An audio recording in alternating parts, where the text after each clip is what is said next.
You know, we go out of our way now, folks, as a nation and as a world population, not to offend anybody except Christians.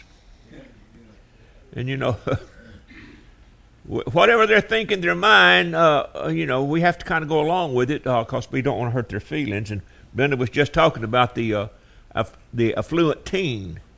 See, because they said because he'd always been so rich, he didn't see that he did any wrong. Got drunk and killed some people.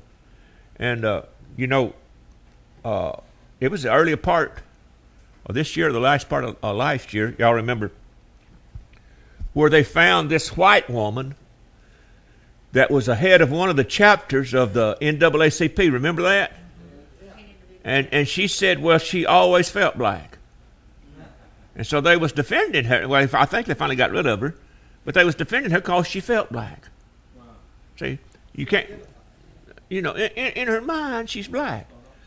So we go along with what people think. And, you know, we got what is she, a senator, Elizabeth Warren? She thought she was an Indian.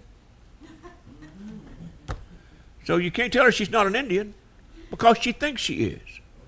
So we go along with all this stuff because, you know, trying not to offend anybody. And you know, the biggest case going on now is like we talked about last week is the gender-friendly bathrooms because men think that they are women. And I saw today where they arrested one in, did y'all see this? They arrested him in Virginia. He had went into the women's bathroom and the lady looked down and saw he was putting cameras under the stall. And so, because he thought, or he wanted folks to think that he thought he was a woman. Yeah, she was from Alabama. Yeah.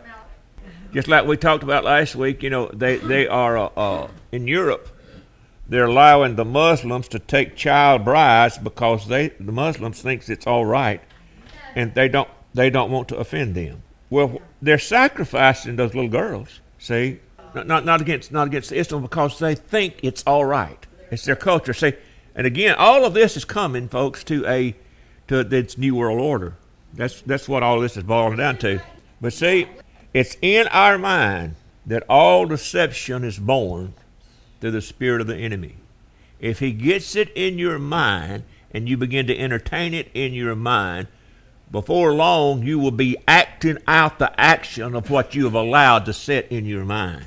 It doesn't make it real to other people, but now, you know, we've come to this place where we can't say anything because nobody wants to offend anybody. But unless we have a born-again spirit, folks, the mind will always operate on a purely selfish mode. I mean, that comes from sin, and you can notice it. We always use this example. If anybody's got kids, been around kids, you know it's true.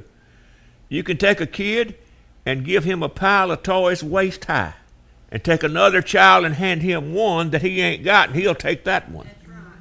Because, see, that fallen spirit in man, that natural, you know, tendency, is a selfish, look out for number one tendency. And so when we begin to allow this, you know, we're not going to say anything about it. You just believe what you want to believe, and you just think what you want to think, and I'll just think what I want to think, and, you know, we'll all get along together. No, it's chaos now, and it's going to get worse. But whatever we allow to take hold in our mind, it will drive the focus that our life is headed toward. I mean, you know, our focus and our life will head after it. It will, if it's in our mind, we will begin to behave on whatever we have allowed to grow in our mind. So that's the reason the Bible teaches us to be renewed in our mind. Stop thinking like the old man thought. Stop. And then, you know, if we stop thinking those things like the old man thought, we will begin to react according to what we've got out of this word, natural. You know, if you've got the word in your mind, it's easy to react according to that word, just like it is to react according to the world's word that you've let set in there. If you get God in your mind, folks, I mean, you know, you get a little upset, you ain't going to far into a cussing tirade because it ain't in your mind. But Let's look over at Ephesians 4. We'll start there tonight. We'll start about the 17th verse. Paul writing to the church at Ephesus says this, "This I say unto you, I say therefore, and testify in the Lord, that you henceforth walk not as other Gentiles walk, in the vanity of their mind, having the misunderstanding darkened, being alienated from the life of God through ignorance." Now, that word vanity means uselessness. Don't walk like other Gentiles in the uselessness of their mind. Now, what the Gentiles was thinking, folks, the way that they were acting was not foolish to them. It was not useless to them. If they weren't getting any good out of it, they wouldn't have continued in it. But Paul called it vanity of their mind because, folks, regardless of what we put in our mind, if it ain't the Word of God, God does not honor it, and the life of God escapes us. See?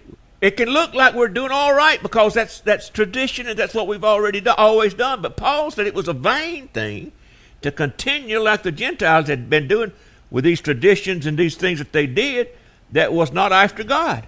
Now, the part of them that were drawn, had been blinded. The part of them that could have saw God had been blinded through the works that they were doing.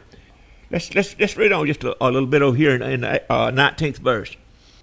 Well, let's go ahead and finish it. 18. We'll start back on 18 and read this again. "Having their misunderstanding darkened, being alienated from the life of God through the ignorance that is in them because of the blindness of their heart." You see that? They're doing things, and like I said, if it didn't seem good to them, they wouldn't have been doing it. So it seemed good, but Paul said that they were blinded from the life of God through the things that they had allowed in their heart. Now, in the Bible, when you see heart and when you see mind, a lot of times it's interchangeable. But now, you can have things come in your mind that the enemy puts in there that your heart's not in it. When it gets in your heart, it becomes who you are then. But a lot of times where you see where it talks about the heart, it's talking about just the mind, that where the thoughts are at and what the things that you're building. But Paul said that their heart had become blind. They couldn't see the things of God because of what the tradition that they'd been following. He said, "Who being past feeling have given themselves over to lasciviousness to work all uncleanness with greediness." You see that? Being past feeling. In other words, they couldn't see anything. They couldn't see anything that God had going on. They thought it all was foolish. This is happening back in Paul's time, folks. We're just seeing a resurgence of it today, and it's becoming stronger. Yes. They look at the things of God, and it looks foolish. And if you've never talked to a lot of these smart folks and see how they really feel about God, you don't understand how foolish they think it really is. If you want to know how to live a Christian life, though, ask one of them. You ever notice that? I get it all the time on Facebook. Somebody who don't want anything to do with God can tell you how you're supposed to live. They do, but their mind's blinded, folks. They don't have a clue, but they can tell you what they believe that God would do. But we got a spirit that'll tell you for sure what God would do and what we need to be doing with that spirit. He said, "You ain't learned, so you have not so learned Christ." You hadn't learned this Christ of selfishness and greed.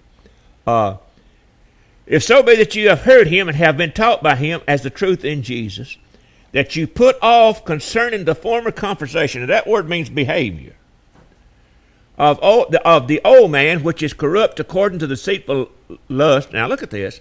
"And be renewed in the spirit of your mind, that you put on the new man, which after God is created in righteousness and true holiness." He said, put off concerning the former behavior. In other words, quit thinking like the old man and quit acting like the old man, and start getting your mind set on Jesus so you can walk in that. Do you know why so many people find it so hard? And you'll hear this all the time from Christians that's been in church for 30 years. It's so hard to live for Jesus. You know why it's so hard? It's because they never quit thinking like they did when they lived for the devil. Yeah. And so it's a constant battle. It's not hard to live for Christ. It's not. If that's who you are. If it's not who you are, you're faking it, and that's hard. Yeah. I try to live right, but they won't. See, that's the first problem. I try to live right. No, unless Jesus is in you, unless the heart's been changed, unless the mind's been renewed, all you're trying ain't going to work because you still who you always was. Turning over a new leaf won't get it. You know, folks, I turned over a new leaf. Well, what's wrote on that one? Same thing was wrote on that last one. If you ain't let Jesus do some changing in your mind, turning over a new leaf will mean nothing, folks.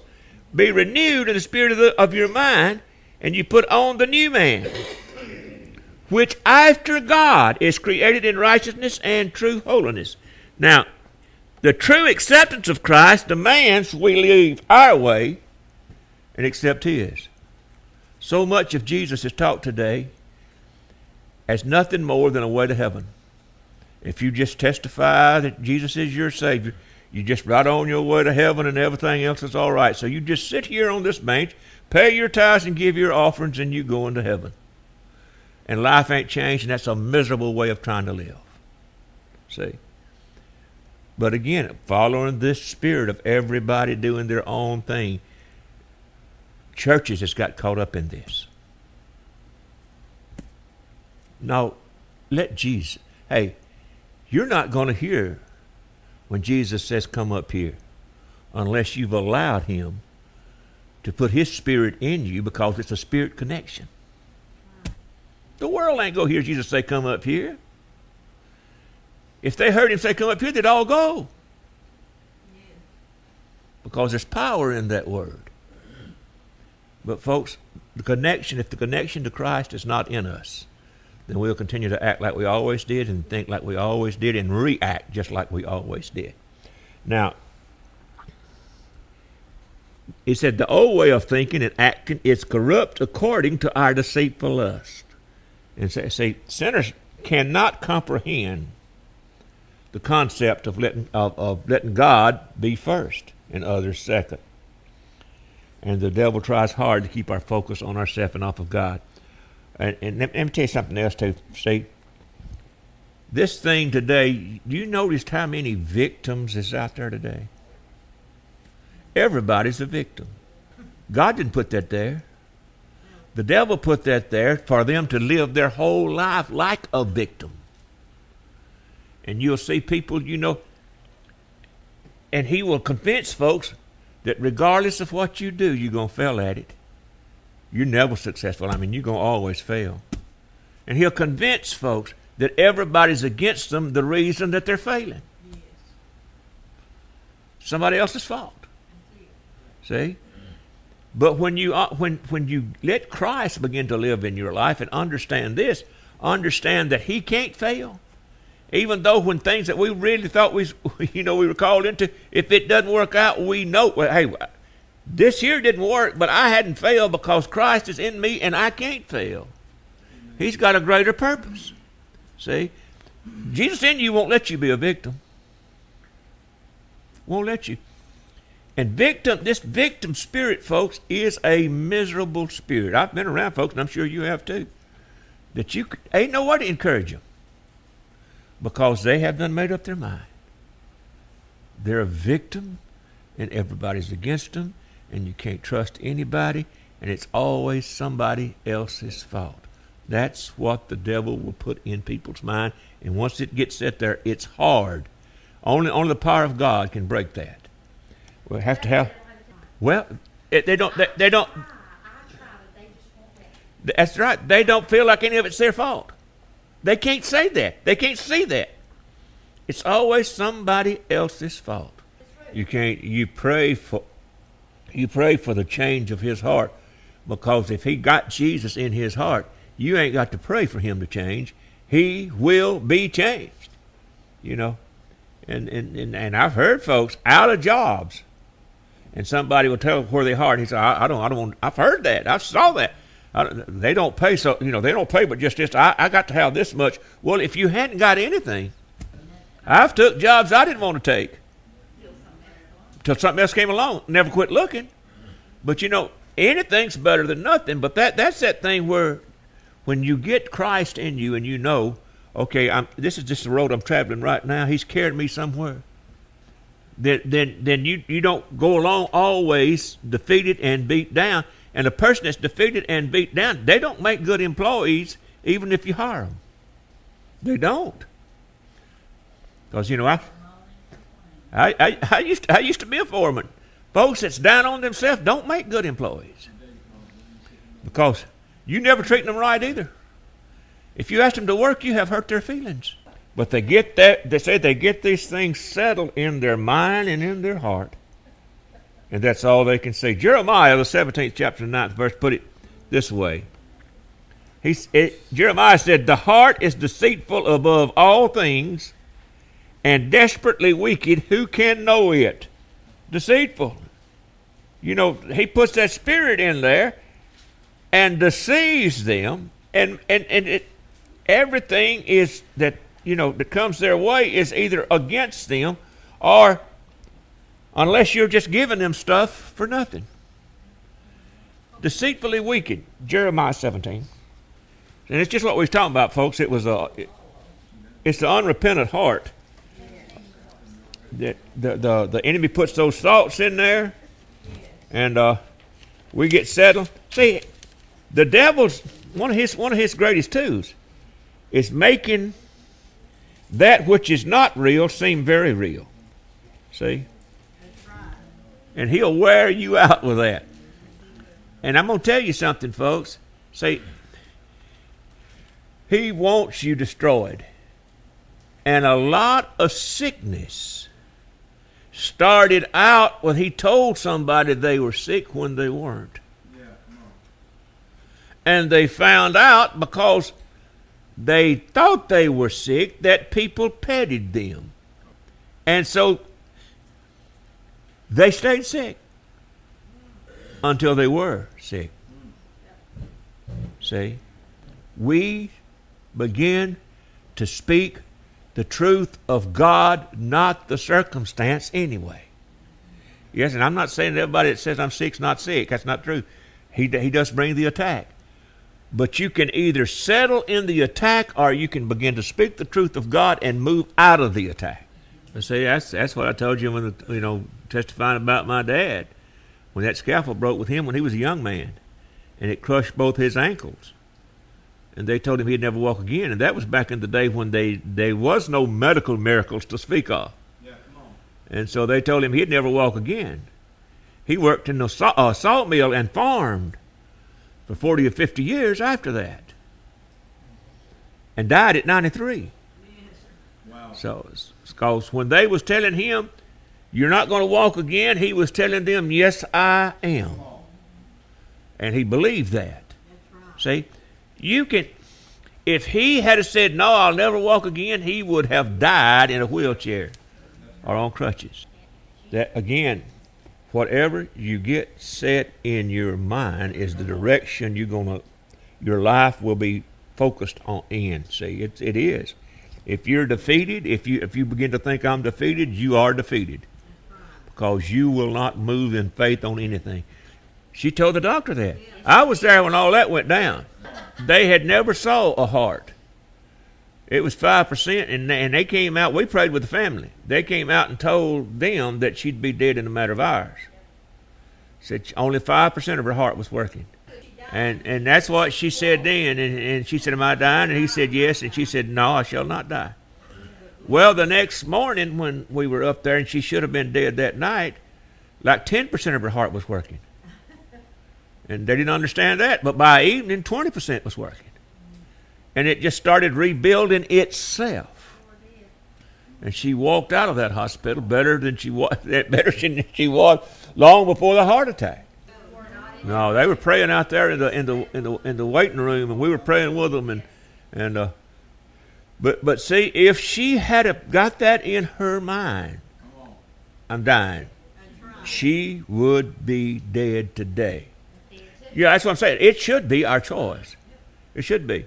Where we are right now, a lot of hey, there's a lot of Christians that will ridicule you for rebuking the storm. Where we're at right now. Well, Brother Bullock, and y'all have heard this testimony several times, But, his mother-in-law, they called them all in. She was in a coma, wasn't going to live till in the morning. And they went in and they all began to pray for her. She sat up in the bed, said, "Get me a sausage biscuit, I'm starving to death." And he went and got her a sausage biscuit, and she's sitting up in there eating a sausage biscuit. When the doctor comes in, and he said, the doctor done a handstand.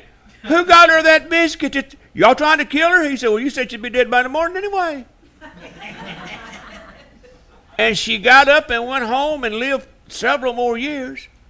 And they called him again, and he said as soon as they walked in the room, she pointed a finger at his wife, that's her daughter, and said, "I'm tired and I'm old and I'm going home, and don't you pray me back." Closed her eyes and was gone. But I always liked that. "Give me a sausage biscuit." The doctor said, "You're going to kill her." All right, over in Romans, the 8th chapter. And I tell you what, I think it would do us all good to read Romans, the 8th chapter, about once or twice a month anyway. Amen. Just look at what it says. There's a lot of gospel in Romans, the 8th chapter. But the 6th verse says this: "For to be carnally minded," in other words, to be thinking like the old man, "is death. But to be spiritually minded is life and peace. Because the carnal mind is enmity against God." In other words, don't understand it. It's against what God said. "For it is not subject to the law of God, neither indeed can be. So then they that are in the flesh cannot please God. But you're not in the flesh, but in the Spirit, if so be that the Spirit of God dwell in you. Now if any man have not the Spirit of Christ, he is none of his." Now, he said to be spiritually minded is life and peace. In other words, to have that mindset, to get into your mind what Jesus has said and keep it in your mind and react on that and believe on that. Because if you start thinking like the old man thought, it's going to kill you. It's going to kill you. Because death is part of the sin in the flesh. And the devil wants you to believe you're dying. He wants you to believe you can't make it. He wants you to believe it's over for you. Paul said to be spiritually minded is life and peace. You walk in the peace of Christ. And while we're there, look over. Just turn back over. It's one page on mine to Romans 6. 6. Verse 11. We're just going to read this one verse. He said, "Likewise reckon," you can tell Paul was Southern, that reckon stuff. "Reckon." "Likewise reckon yourself also to be dead indeed unto sin, but alive unto God through Jesus Christ our Lord." That word reckon means to account yourself. Account yourself. To be dead to sin, but alive unto God through Jesus Christ our Lord. So when the devil comes and starts telling you that that the consequences of sin is living in you, reckon yourself to be alive in Jesus. Talk yourself in. You can talk yourself into believing the devil, or you can learn to start listening to what God says and start walking in that. There's the peace and joy. And how many knows, folks, if you are constantly worried about something, it's going to tear down your health. And do we understand that probably 95% of the stuff that he brings to folks to worry about never happens? So it tears down people's health over something that is nowhere but in their mind, because they put that there. Again, worrying over stuff that most of it don't ever happen. And it's like I said the other day, even if the worst that if he comes and tells you what's going to happen, it's the worst. Even if the worst happens, God's still God, and he loves you more than anybody. Amen. You are not going to fail. To live, for Christ, folks, it is absolute success. And even if this body lies down, it's an absolute success. Because he's promised us eternal life, and he cannot lie. So we live the life in the joy of Christ, knowing that when this is over, hey, we ain't never saw the best part of life. But we ought to walk in what we have here, what Christ has left us at all times, and reckon ourselves dead to sin. And again, that's what we talked about a while ago, thinking. If you think you have to be in sin every day, you will be in sin every day. If you think I'm living for Jesus, that's just settled it. I'm living for Jesus. Guess what? You'll start reacting according to that too, and you'll be living for Jesus. The mind has to be renewed with the spirit of life, so we don't think like we used to think, and we don't act like we used to think. But say Jesus, and I'm running out of time.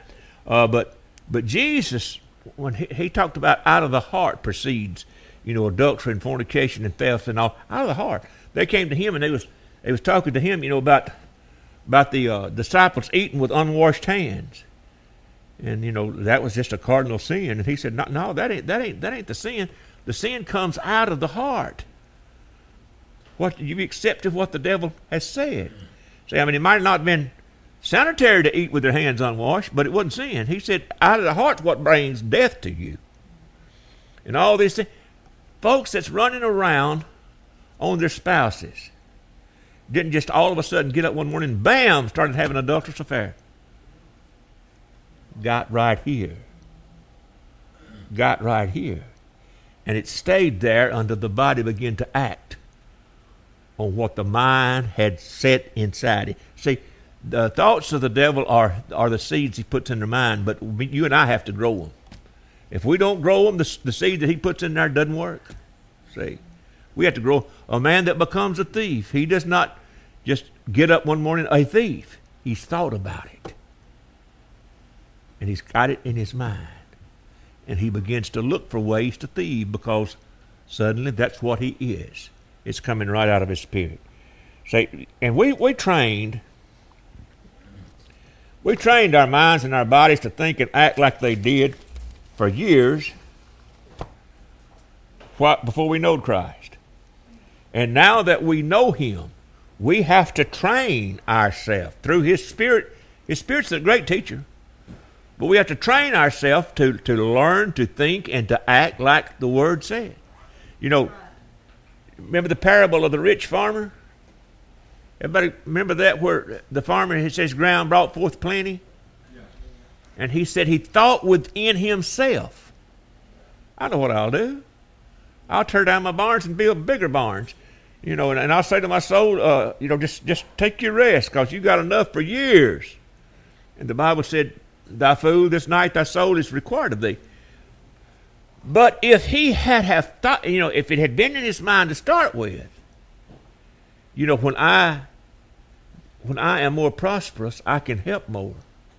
The first thing that he would have thought of when he was more prosperous was, I know some folks I can help now. See, that was already in his mind. The Bible said he thought within himself. He was already thinking, if I could just get rich, I could just sit down and do nothing else. And so when it came that he did have abundance, he wasn't thinking about helping nobody but self, because that was his mindset when he got there.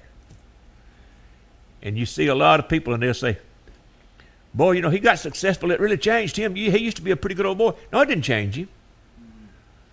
That was who he was before he got there. It just showed up when he got there. See? What we allow to stay in our mind will absolutely determine our actions down the road. Let the Spirit train us to think like Christ and walk like Christ and act like Christ. And the more we do, folks, the more the peace and joy of God will be in our lives.